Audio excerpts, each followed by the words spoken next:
Hello, ladies and gentlemen. Hope everyone is well and you are enjoying Define Tomorrow so far. We were hoping that last year's conference would be the first and last virtual Define Tomorrow conference we held, but circumstances conspired us again somewhat in 2021. But here's hoping for a more traditional in-person conference in 2022. Not too much to hope for, I don't think. Anyway, welcome along to this session. It's great to have you here. Who am I and what is all of this about? Well, my name is Mike Walker, and I am one of the internal account managers here at Computer World. My role is that of a player stroke manager within that particular team, and as well as working for a number of clients ensuring their day-to-day requirements are catered for, I'm also the team leader of that internal account management team. One of the areas that we support clients with is in relation to their Microsoft licensing, which is, of course, something we've all become very familiar with over the last couple of years now. Microsoft are updating their CSP licensing model at present to something that what Microsoft are calling is the New Commerce Experience, or NCE for short. You're going to hear a lot of that. These changes are coming into place. It was meant to be March next year, but I believe it's now June next year, but at some point next year it's going to happen. And in this session, we're going to explore these changes, what they're going to mean to you and your organization, and what you need to prepare for. Now, if you are watching this session live during Define Tomorrow, you'll be able to ask questions using the live chat feature. If you're watching the recording, please don't worry, you can still contact us. Please reach out to your account management team, who will be happy to help you with any questions that you may have. My co-host today, and joining me, I'm very pleased to welcome Ed Waters onto the session, who is a Microsoft licensing specialist and is going to be helping us explain the changes. And welcome, Ed. Good to see you again. Hi, Mike. Thanks for having me. Pleasure. Ed, we'll crack straight on if we can. Could you kick things off for us, do you think, please, by giving the audience just a brief overview, a high-level overview of what this New Commerce Experience, or NCE, is, please? Yeah, absolutely. Yeah, so I've got a couple of slides which we'll run through today, just to explain some of the high-level changes that are coming into effect from the New Commerce Experience. So this slide, quite a busy slide, but what we're essentially, the messaging that is essentially on the screen here is that today's experience is quite convoluted and quite busy. There's, as you can see from the display there, there's about 6 different licensing models. All of those will have their own own set of terms and conditions, and all of those different models are licensed in different ways. So whether it's through an LSP, whether it's direct with Microsoft, whether it's through Disty or a cloud partner. What Microsoft are doing with the New Commerce Experience is really simplifying the motion of purchasing. Well, it's about time, Ed, isn't it, frankly? Absolutely, absolutely. So what they're doing now is they're going down to 3 models. So on the screen there, displayed as the breadth motion, that is CSP, so the Cloud Solution Provider motion. The enterprise motion is where the EAs will fall, and then the self-serve motion, which is the web direct. Those 3 motions will have a single set of terms, so the Microsoft Customer Agreement. So all of the purchase motions, all of the terms and conditions are uniformed across those 3 motions to make it nice and simple. So nothing's going to change no matter which way you purchase. With regards to NCE, the first product that moved over to NCE was Azure, with the addition of Azure Plan, which happened early this year. So what's happening in January is that all of the seat-based licenses are moving across. So that's everything, the Microsoft 365, Dynamics 365, Windows 365, EMS, so anything seat-based license across there.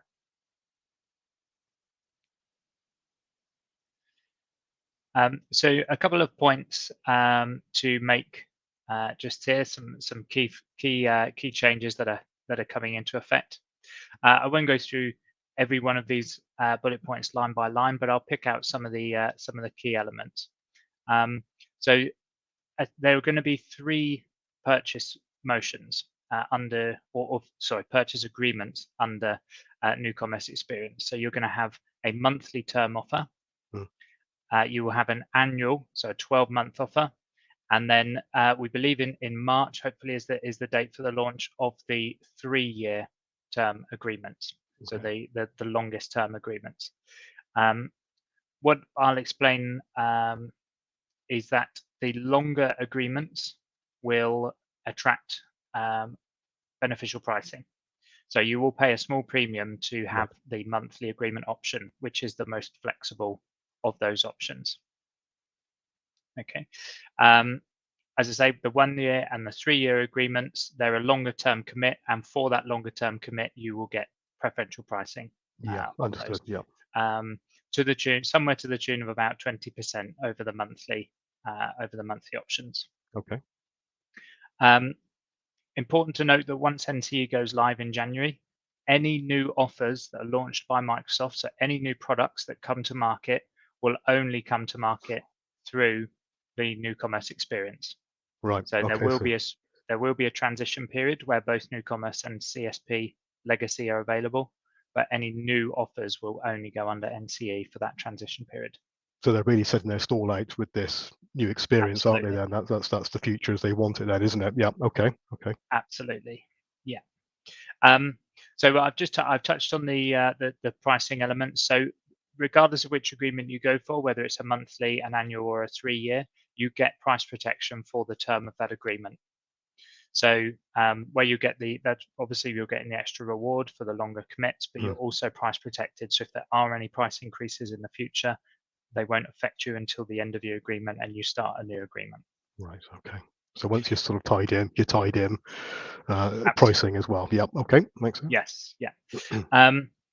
Another really important thing to note is that there definitely is an option to blend. So you don't have to put all of your users on either the monthly agreement or the annual, the longer term agreements. And in fact, we actually predict that most customers are going to be purchasing a blend of the 2 agreement types. So as we say, the monthly one offers you the flexibility, but it does come at a slight price premium. So what we anticipate is that there'll be a sort of a minimum number of users that you're never going to need to lower than, and you would put those on the longer term commitment to get the best pricing. Yeah. And then the users that might be temporary staff, or part-time or seasonal, put those on the monthly agreements where you have more ability to increase and decrease more regularly, because you can drop the license count at the end of the agreement each month. Right. That strikes me as quite an important thing to bear in mind, doesn't it? Yeah. Absolutely. So that's probably a key factor there, isn't it? So yeah, okay. So if you've got those people that are always going to want a certain type of license, they're full time, take advantage of the year or the multi-year discount benefit. But for those guys that are on short-term contracts, perhaps, or project work or project licensing, utilize the monthly flexibility Absolutely. option, Yes. because you're not going to. Well, yep. Okay. Good point. Okay. Okay. So if we go on to the final slide, so key elements of the timeline for this. So New Commerce Experience, so the sandbox testing for this actually came out this year. So Microsoft obviously notified the partners that this was happening. So in the background, Computer World and Arrow, we've been working together to get everything prepared to make the transition for January as smooth as possible. So we're ahead of the game. We've got everything ready between the two of us. As we've mentioned, so January is the scheduled general availability for the New Commerce Experience.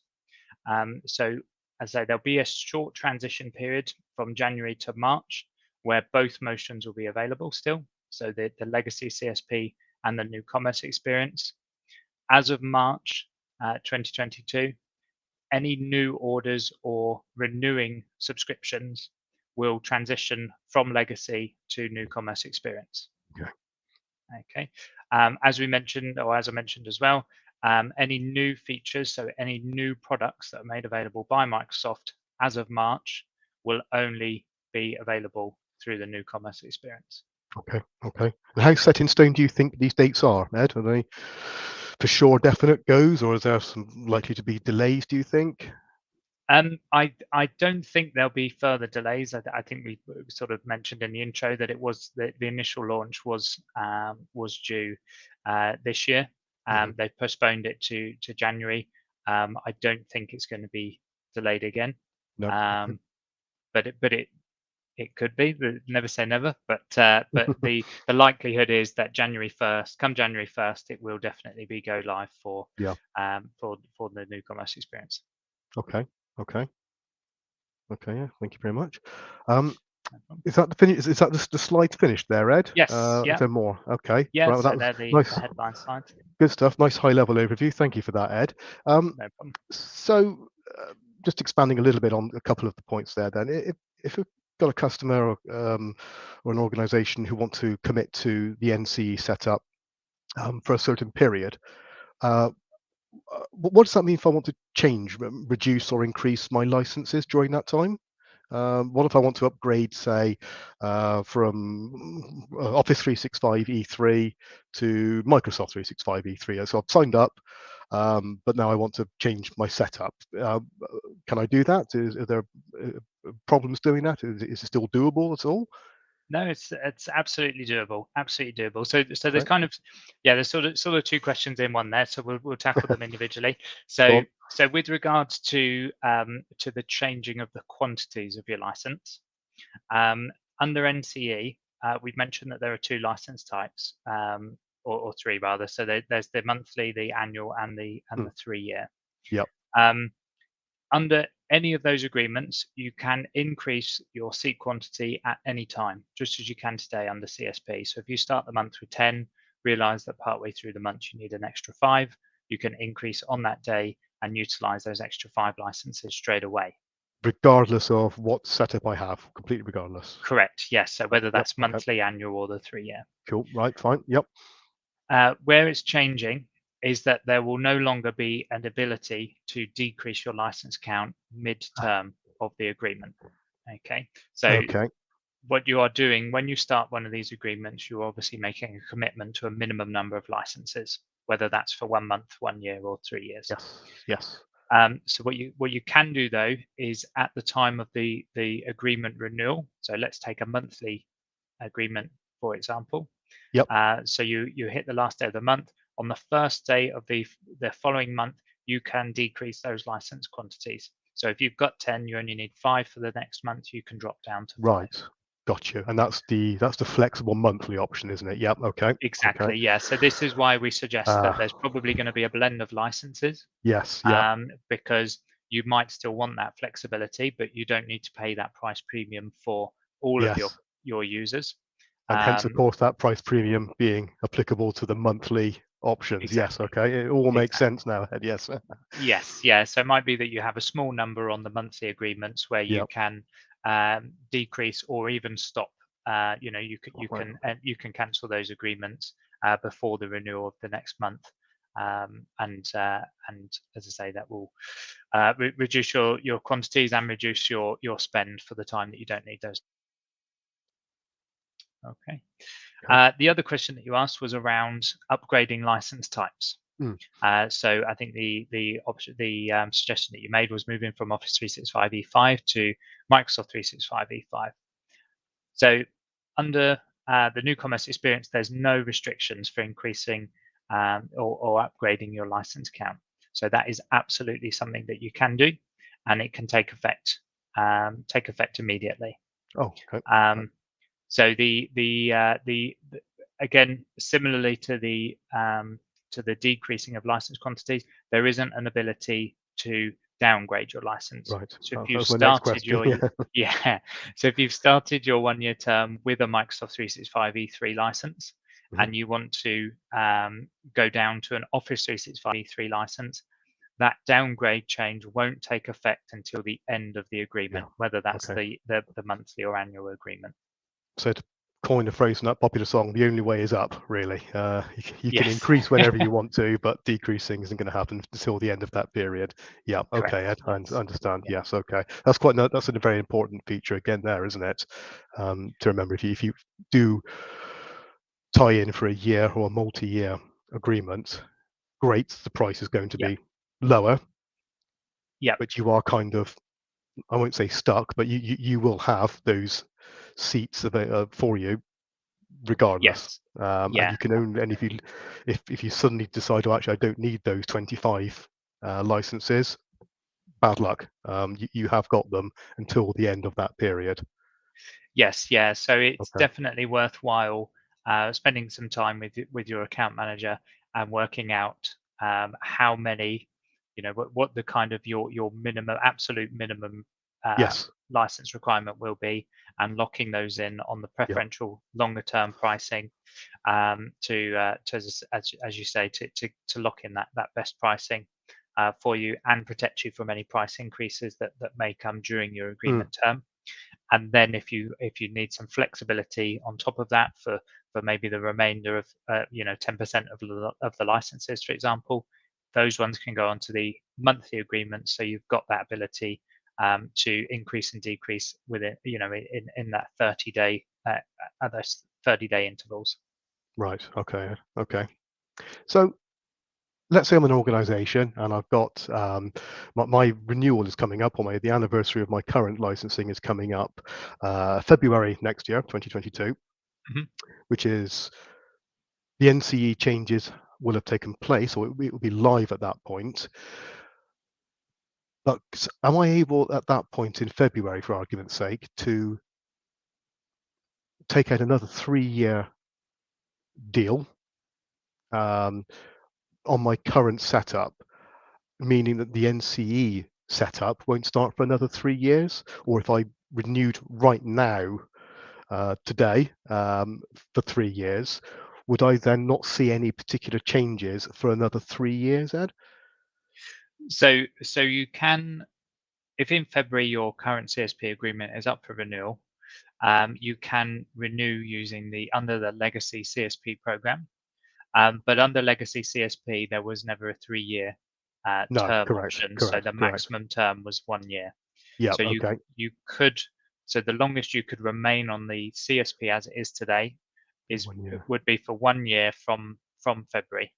Right, okay, okay. And As if I soon as had, we go into March, then it goes on to NCE, yes, regardless. irrespective, okay. And what about any sort of other type of Microsoft renewals? OVS would be a great one. They do have the 3-year option. Is that completely unaffected by this? Yes, yeah. So Right, the NCE element is for CSP. right. There are some slight changes with Open. OVS is staying as it is. Hmm. So OVS will be transacted in the same manner. Yep, The perpetual licensing, however, is moving to CSP in January right, as okay, well. But that will okay. still be an upfront purchase for those Yes. perpetual licenses that you then have for life. Understood. Understood. Okay, right. So OBS is unaffected. Perpetual Yeah, is slightly different. That's fine. Okay. So if I was a customer now on an OBS basis, nothing has changed really. It's purely the sort of the monthly CSP setups, isn't it? Yeah. Okay. correct. Thanks, Ed. Okay. So I'm a customer of Computer Worlds. What do I do? When should I be looking to review my CSP agreements? What do I do, Ed? Help us out. Yeah, so we would sort of strongly recommend looking to plan to give yourself a good buffer if you look to plan sort of 2 months prior to the subscription end date. Obviously, it can be done in a shorter time scale than that, but it's Mm, best to plan ahead with these things. But um, between our and Computer World, we'll be working together to to plan these agreement end dates that you already have. So your Computer World account manager will be reaching out to you in plenty of time and be able to provide you with the best options moving forward. okay. Yeah, that's fine. Good advice there, Ed, really.